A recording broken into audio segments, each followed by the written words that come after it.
Salut à tous, c'est Pank de la chaîne, bienvenue sur cette deuxième partie avec Thomas Arsens. On est en train de parler un peu de sa pratique, sa manière de voir les choses. On va un peu parler d'hypnose de scène et de son livre après. Alors là, oui, ce que tu disais que je trouvais intéressant, moi je suis complètement à l'inverse de toi. Tu vois, là-dessus, j'ai pas du tout un côté Roustan. Pour moi, Roustan, il est capable de faire ce qu'il a proposé, ce qu'il a fait parce que en fait, il était roustant et que c'était une personne qui avait, Ouais. si on reprend cadre et posture, un mec qui était connu, reconnu. Et donc, je pense que effectivement, tu vois, un Ericsson, un Rossi, un Zeg, des gens qui sont très connus, on a moins de choses à faire. Donc, Mhm. et là, indirectement, on vient à ce que tu es en train de mettre en avant par rapport au rapport. Effectivement, le lien que tu vas créer réellement ou subjectivement avec la personne. Donc, ah, c'est un super thérapeute, ah, c'est monsieur machin, ah, c'est le gars qui a déjà réussi à m'hypnotiser, ou ah, je l'ai rencontré une fois et je le trouve charismatique, etc. Fait que tu as certainement moins de choses à faire. Sauf que Oui. 90% d'entre nous, en tout cas moi je m'estime de ce bord-là, euh, je ne crois pas que ma présence, mon écoute soit suffisante sans qu'il y ait un travail technique. Mais tu vois, pour l'instant, moi j'en suis là. Même si à chaque fois que je parle de Roustan, j'ai lu Roustan ou que j'échange avec des personnes qui l'ont connu, ils disent oui, mais lui il faisait ça. Et je pense que comme Brosso pareil, qui est connu, qui a un peu fait le même type de boulot, c'est un travail qui, moi, aujourd'hui, je l'entends, mais je suis pas encore dans ce modèle Mhm. et cette adhésion-là, parce que je pense que justement, suggestion et technique sont importants, bien que, et là on va arriver sur ce qui, toi, est hyper important, je suis d'accord que le rapport qu'on a, même si j'ai fait des tests avec des rapports de merde, mais c'est quand même des rapports, hein. Ouais. Parce que c'est ça qui est drôle, c'est que même si tu crées un rapport pourri avec quelqu'un, Ouais. j'en ai fait plein, hein, surtout que moi j'ai une énergie un peu agressive, donc les gens, Ouais. c'est dur le rapport. Néanmoins, ça crée du rapport. Qu'importe que la personne Oui. te déteste, t'aime, t'adore, t'encense ou au contraire veut te tuer, au bout du compte, tu as quand même un super rapport. Et plus émotionnellement il est impliqué dedans, et plus ton rapport est bon. Et ça tu vois, c'est quelque chose qui est assez amusant. Hier, tu le faisais remarquer où tu disais, ça n'a pas nécessairement euh, besoin d'être bienveillant, tu vois. Non, on peut leur rentrer dedans des fois. Des fois, Et- c'est ce qu'on doit faire. Et c'est ce qu'ils attendent, entre guillemets. En tout cas, c'est ce qu'il faut faire à un moment donné, quoi. Comment alors, hier on en a un petit peu parlé, mais comment toi, avec ta vision des choses et ton expérience, tu parlerais du rapport? Comment tu le définirais? Qu'importe, toi, t'as pas à me donner une définition claire, mais ça peut être des exemples, ça peut être du ressenti, ça peut être du feeling, ça peut être de l'intuition. Comment tu le définirais à ta manière? Bonne question. C'est presque une colle, ça, le rapport. C'est une. Bon, il y a quand même une notion de, je pense, de communication fluide. Euh, qu'elle et encore une fois, fluide, ça ne veut pas dire on est copains, Ouais. ça veut pas forcément dire bienveillance, ce genre de choses, ni sympathie, mais fluide dans le sens où on se comprend, on parle le même langage, quoi. Mm. Voilà. Et ça, on sait que c'est très important pour nous de euh, nous adapter à la personne qu'on a en face, notamment à son niveau de langage, bon, à sa posture, etc., au non-verbal et tout ça. Euh, Donc, il y a cette notion de communication fluide, je dirais. Et après, il y a quelque chose, ben, c'est ce que je disais un peu hier, il y a un truc qui nous dépasse quand même. Il y a un truc qui... qu'est-ce qui fait que parfois ça marche pas? Qu'est-ce qui fait que... Est-ce que c'est parce que ça nous renvoie des choses par rapport à notre propre personnalité, du fait que, ben, voilà, il y a des personnes avec qui ça passe tout de suite, d'autres avec qui ça passe pas tout de suite. Certaines avec qui ça passe pas du tout, et puis avec qui finalement ça passe au bout d'un moment. Euh, donc voilà, je sais pas, j'ai du mal à répondre à cette question-là. Le rapport, j'en reviens encore à ce que je disais, de permettre à la personne de se sentir accompagnée par un professionnel qui sait ce qu'il fait. Euh, Nous, voilà ce qu'on peut essayer de faire, quoi. C'est faire le maximum pour que la personne ressente ça. Voilà. Mais encore une fois, il faut qu'aussi la personne soit le bon moment pour elle. tout un truc, quoi, hein, Mmh. heu, puis des fois on se lève du mauvais pied, elle aussi, donc le rapport, je sais pas, est-ce que tu as pas l'impression que le rapport, c'est un truc qui se je vais peut-être dire une grosse bêtise, hein, mais qui se gagne à un moment donné et puis quand même une fois que c'est gagné, quoi. On peut évidemment le flinguer complètement, si on fait une grosse bêtise, mais j'ai l'impression que c'est un peu le pompon, tu sais, quand on est petit au manège, on attrape le pompon, ben voilà, une fois qu'on l'a attrapé, après ça y est quoi, on sait qu'avec la personne, on va pouvoir travailler, faire plusieurs séances, et que tout va bien se passer. Tu vois les choses comme ça aussi? Bah, je sais pas, là, tu vois, moi je suis en train de réfléchir. Moi, le rapport, je le mets moins en avant que toi. Donc, je suis en train de, je réfléchis en même temps en me disant, Ouais, euh, justement, dans cette notion-là, moi j'ai vraiment un rapport qui parfois amène même certains à avoir peur. Tu vois, ils ont peur de venir en session, ils sont pas hyper contents de venir, ils savent qu'ils vont se faire taper sur la gueule, quoi. Tu vois, et c'est pas ouais, un c'est truc. particulier. Mais derrière ça, hein, parce que ce que je suis en train de réfléchir, c'est vraiment le méta derrière ça. Je m'interroge sur le fait de me dire, est-ce que le rapport, parce que quand tout à l'heure tu as dit, il y a des moments où on n'est pas dedans, où il n'est pas dedans, où il s'est passé un truc en amont chez la personne, et elle n'est pas bien, ou là même elle n'a pas envie.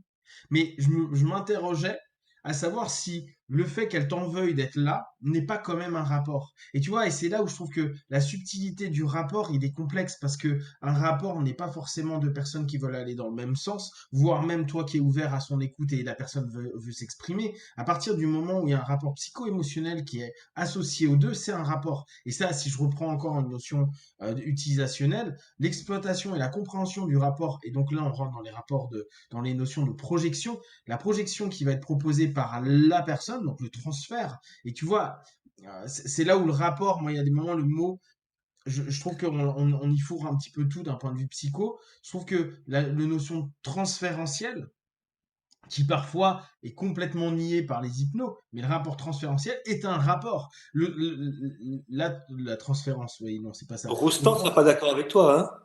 eh ben, complètement. Roustan, il dit qu'il y a pas de transfert en hypnose, hein. Complètement. Et Chertok serait d'accord avec moi. Bon, ben voilà. Donc tu vois, la notion, c'est, pour moi, il y a que du transfert. De toute façon, tout rapport, pour moi, humain est transférentiel. L'autre n'est que la projection de ce que l'on est capable de voir à un moment donné. Et quand on est dans un cadre d'accompagnement, donc, alors, je vais utiliser le mot thérapeutique entre guillemets, pour moi, il y a automatiquement, à ce moment-là, parce qu'on a un cadre thérapeutique, hein, un transfert, parce qu'on est un élément qui va ramener des éléments régressifs, des éléments progressifs, des éléments, des questions de merde, tu vois, genre la question qui fait ah putain, je m'étais pas posé ça, il me saoule ce petit con, ou putain, pourquoi je vais voir ce thérapeute à la con alors que je viens de crever ma voiture. Et qu'importe que tu vois, il y a un rapport qui soit bon ou pas dans la notion rapport, l'expérience transférentielle, pour moi, est l'élément qui va être clé, qu'importe l'état de l'autre. Par contre, et c'est là où je te rejoins, mais c'est pour moi très technique à ce moment-là, l'exploitation de la qualité du transfert qui est proposé va être à ce moment-là un élément d'ouverture pour un rapport, slash synchro, slash tout ce qu'on peut sous-entendre. Mais tout est dès lors rapport, même si la personne, elle est en retrait fermé, bah, c'est un rapport parce que il y a un transfert. Tant qu'on trouve pas le levier, la cale, l'élément, l'ouverture qui fait que, en fait, euh, il y a quelque chose qui joue entre les deux et il y a les névroses et tout ça qui sont en train de s'exprimer.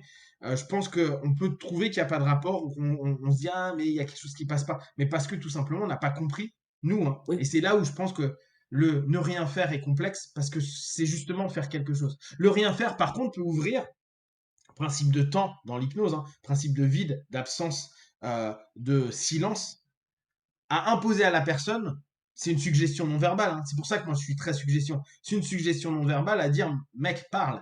Bah tu veux pas parler 30 minutes, tu parles pas 30 minutes, mais je t'accueille dans ta non intervention en donnant en fait constamment l'intervention de dire que tu peux parler. Tu vois c'est un peu l'élan. Donc moi tu vois c'est plus là-dessus où quand je t'écoute parler, je m'interroge vraiment sur la notion de rapport, comme je te dis, moi je le mets moins en exergue que toi, mais je le verrais plus qu'en rapport transférentiel. Comment toi tu le perçois par rapport à cette...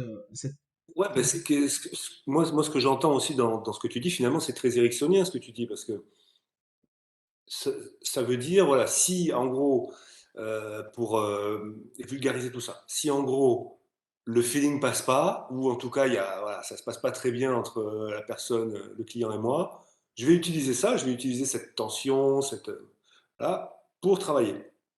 Donc je vais utiliser la résistance, en fait. Je vais aller dans le sens de la résistance, pour, développer, ce que j'ai besoin de développer. Ça, moi, je trouve ça, super. Je pense que c'est ce qu'il faut faire, c'est formidable tout ça. Moi, je sais que j'en suis pas là, quoi. J'en suis pas capable.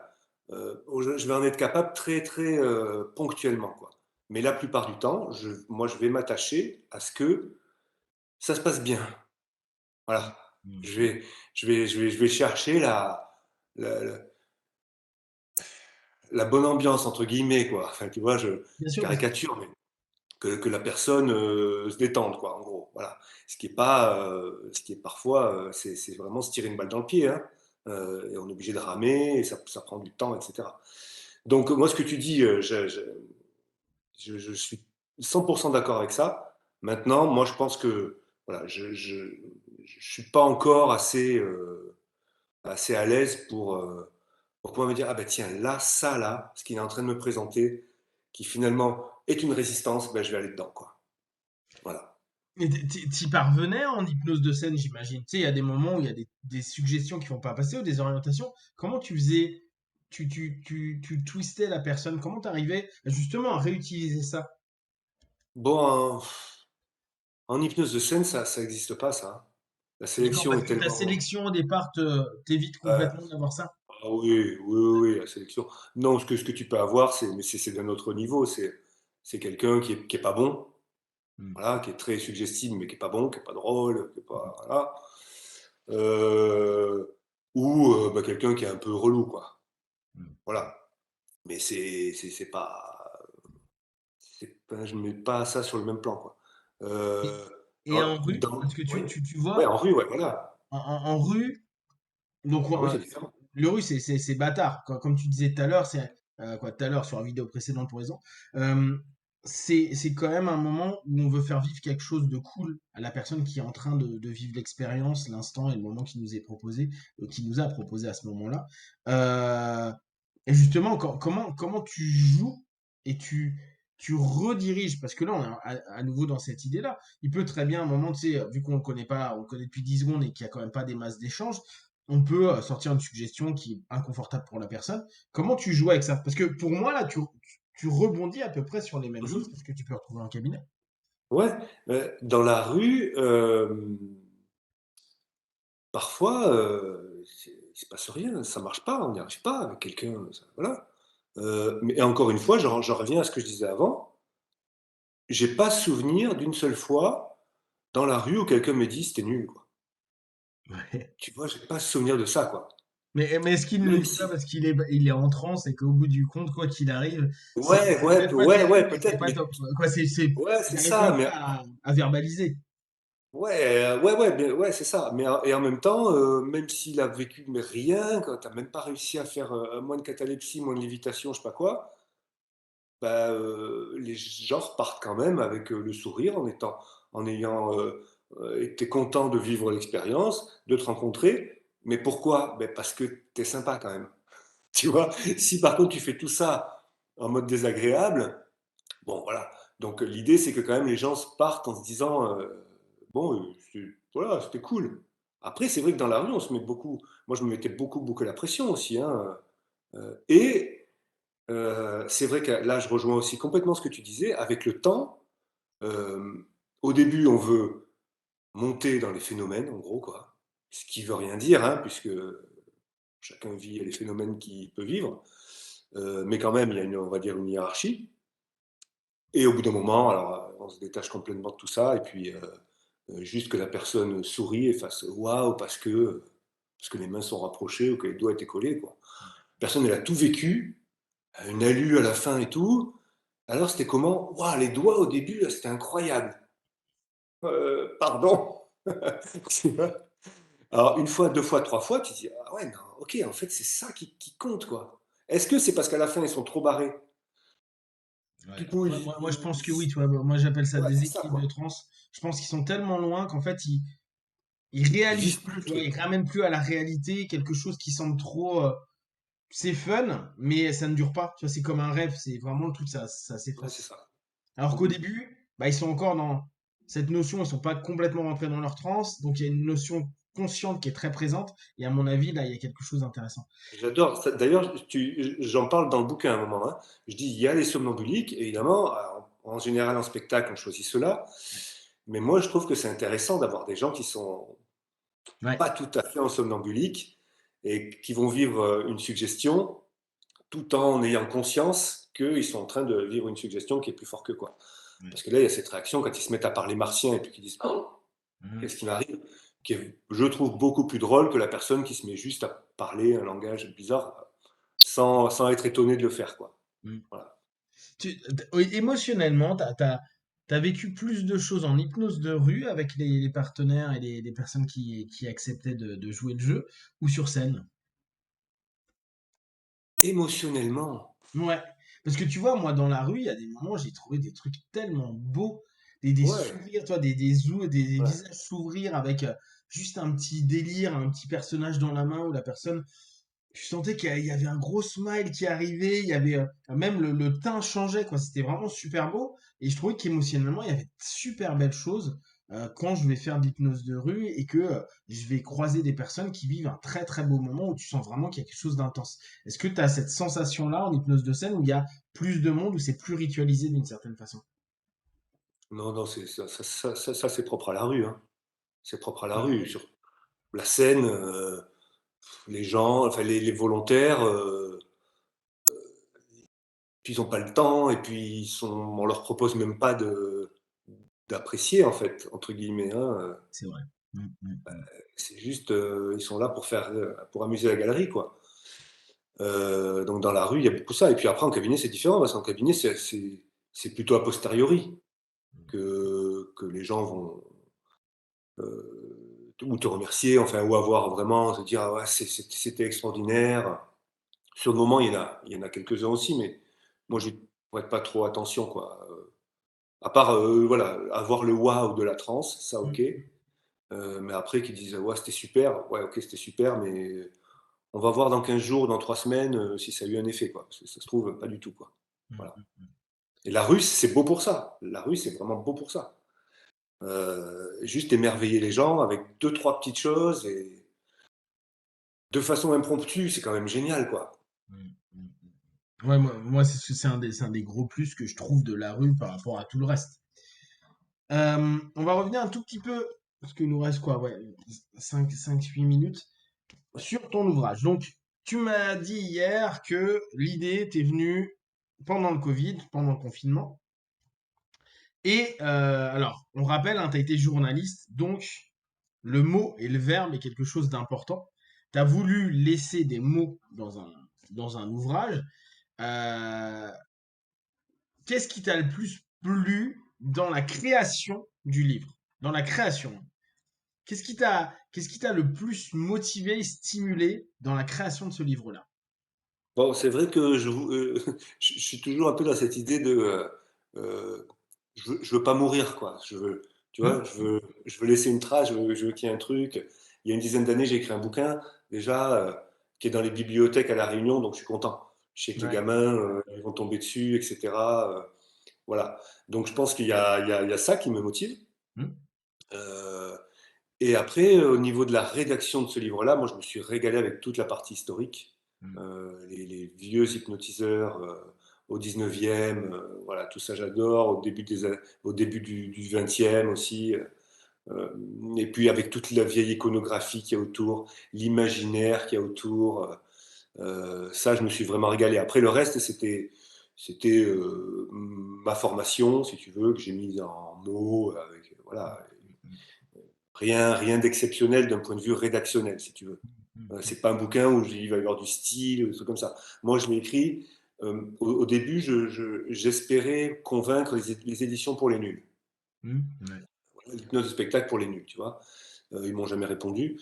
Mais donc, je l'ai écrit vraiment de façon la plus simple possible, la plus claire possible. Néanmoins, comme tous les livres d'hypnose, Je pense que c'est quand on débute, c'est intéressant de le lire et puis d'y revenir, hein. De le relire et même peut-être même des mois ou des années après parce qu'il y a toujours un truc qu'on va comprendre plus tard. Mmh. Heu, voilà. Je parlais de Roustan tout à l'heure. Première fois que j'ai lu, j'ai rien compris, quoi. Mmh. Bien sûr. Là, avec, 7 ans de pratique, je comprends un peu mieux, mais je suis loin de tout comprendre encore. Il faudrait que j'y revienne dans 10 ans et puis dans 10 ans, peut-être que je comprendrai davantage de choses. Alors évidemment, on n'est pas du tout sur le même domaine, mais on est quand même sur apprendre, une pratique, quelle qu'elle soit. Donc je pense que c'est intéressant d'y revenir, aussi simple que cela puisse paraître, quoi. Et là, on va dire, bah, comme tu viens de l'expliquer, c'est un ouvrage pour les débutants, donc plutôt pour les débutants, hein, parce que vraiment, pour les personnes qui Oui. aiment l'hypnose, je vous invite vraiment à prendre cet ouvrage-là ou à l'offrir, parce que c'est un bel ouvrage à tout niveau, hein. La maison d'édition a bien bossé, c'est bien relié, c'est beau, il y a de belles couleurs, il y a de belles photos. Ouais, c'est un bel ouvrage. Mmh. Euh, Est-ce que tu te verrais écrire un bouquin plus technique, encore plus, Non! pas pour les débutants en fait. Non. Bah, non, non, non, non, non, pour le moment, non. Pour le Ouais, moment, non, mais il y a quelques années, tu m'aurais dit: «Est-ce que tu te verrais écrire un bouquin sur un spectacle?» J'aurais dit: «Non». Donc, ouais. tu vois, on verra, mais aujourd'hui, non, j'ai pas du tout les compétences. Voilà, les compétences au niveau, ouais, écrire un bouquin, c'était je pouvais faire ça. Ouais. À la limite, OK, je pourrais faire un bouquin sur l'auto-hypnose, mais il y en a tellement que quel intérêt? Voilà. Là, Hypnospectacle, quand je l'ai écrit, il y en avait pas en français, quoi. Mmh. À part des trucs très, très anciens, quoi. Donc Ouais. c'est ça aussi qui m'a motivé. Voilà, Tu donc on verra plus tard. Mais je voulais d'ailleurs te poser la question, parce que hier on en parlait, heu de ça déjà. Qu'est-ce qui toi, tu écris des bouquins aussi. Pourquoi finalement? Parce que tu fais toutes tes vidéos, tes podcasts et cetera et qu'est-ce qui change? Pourquoi est-ce que tu as encore besoin finalement d'utiliser un autre, médium? Les livres, moi, je les prends comme des jalons. En fait, c'est des essais, c'est pas des livres, hein, c'est des essais que je sors tous les mois, 2 mois et demi, ouais, entre, on va dire, mois et demi et 2 mois. Et donc, tu vois, j'en ai une soixantaine, j'approche de 70. Mais c'est vraiment, pour moi, c'est des jalons de pensée par rapport à des choses qui Mmh. sont récurrentes dans des périodes de travail avec les gens, des choses que je fais que de répéter, où je me dis, bah attends, je fais que de le répéter en ce moment, il y a peut-être quelque chose à laisser, à partager avec des personnes qui me suivent, etc. Je sais que j'ai une petite communauté, donc il y en a qui achètent les essais, et ça leur donne des idées, et vu que si on a souvent remarqué ça, qu'il y a des périodes par rapport à des problématiques, bah, tu parles toujours de la même chose. Tu as l'impression que tu retombes sur les mêmes thématiques. Et ces petits essais, pour moi, ils ont ce but-là. Ils ont juste pour but de me dire, tiens, je pensais ça à tel moment. Et il y a des moments, quand je OK. relis certains de mes essais, je me dis, ah ouais, putain, c'était pas con. Mais je suis plus du tout dans ce mode de Ouais, c'est pensée-là. ça. C'est vraiment, Ouais, c'est ça. moi j'ai vraiment le truc à dire, ce que j'écris, je l'écris à l'instant T par rapport à mon expérience actuelle, sachant que je continue à me former, à recevoir, à travailler sur moi, etc.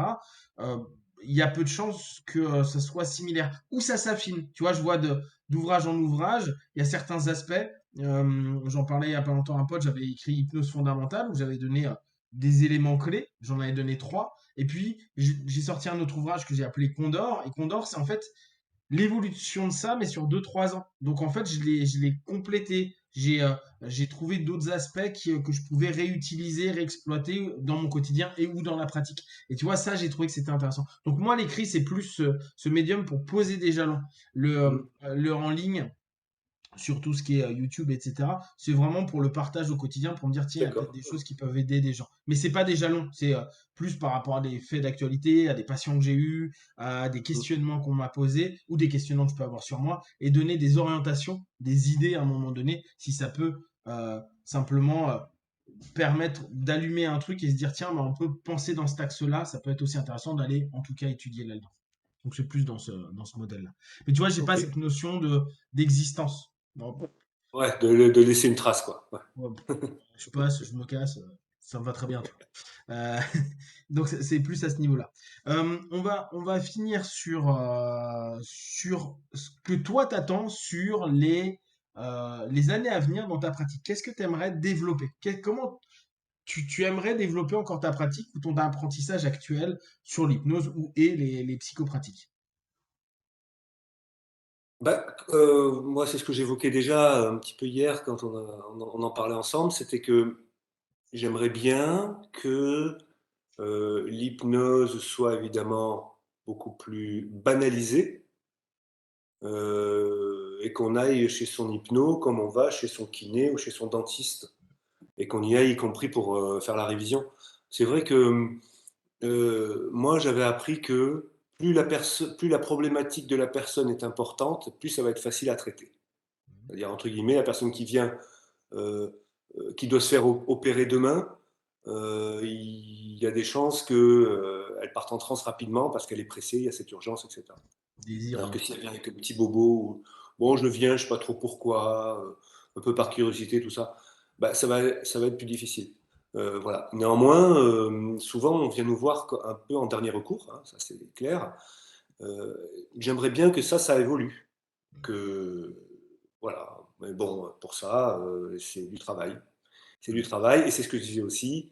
J'avoue, je reconnais que l'hypnose de scène, malgré tout, elle fait pas que du bien.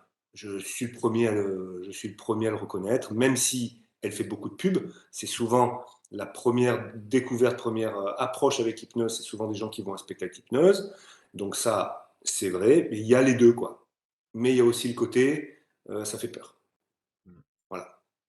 Donc, sur les années à venir, faire en sorte que l'hypnose, ça soit Démocratiser. comme ouais, de la kiné ou autre, permettre que ce soit beaucoup plus simple d'accès pour tout le monde et, euh, et que l'hypnose de scène soit plus aidant que cassant parfois pour l'hypnose d'accompagnement. C'est ça. Ça va mieux quand même de ce côté-là. Ça Ça va va quand mieux. même vachement mieux. Je trouve que là-dessus, y a rien à dire. Et bah au top. Donc si vous passez à La Réunion, vous pouvez le contacter parce qu'il est sur l'île. Je rappelle arsens-hypnose.com et Vos paupières sont lourdes, la chaîne YouTube. Et vous pouvez le contacter directement si vous avez des questions, si vous avez envie d'avoir une consultation ou autre. Je vous rappelle donc ce petit ouvrage que vous pouvez obtenir aux éditions Marchand de Trucs. Et n'hésitez pas, c'est bientôt Noël. Faites plaisir aux fans d'hypnose. Il y en a plein qui seront très très contents par cet ouvrage. Merci encore pour le temps que tu m'as accordé. Merci à toi, Pante. Merci beaucoup. Si vous avez des questions ou des remarques, bah, vous les partagez sur Facebook, YouTube. Nous y répondrons le plus rapidement possible. Et comme d'habitude, de tout ce qu'on propose, ne prenez que ce qui est bon et juste pour vous tester, observer, analyser et concluer. Biwan, à plus tard. Ciao.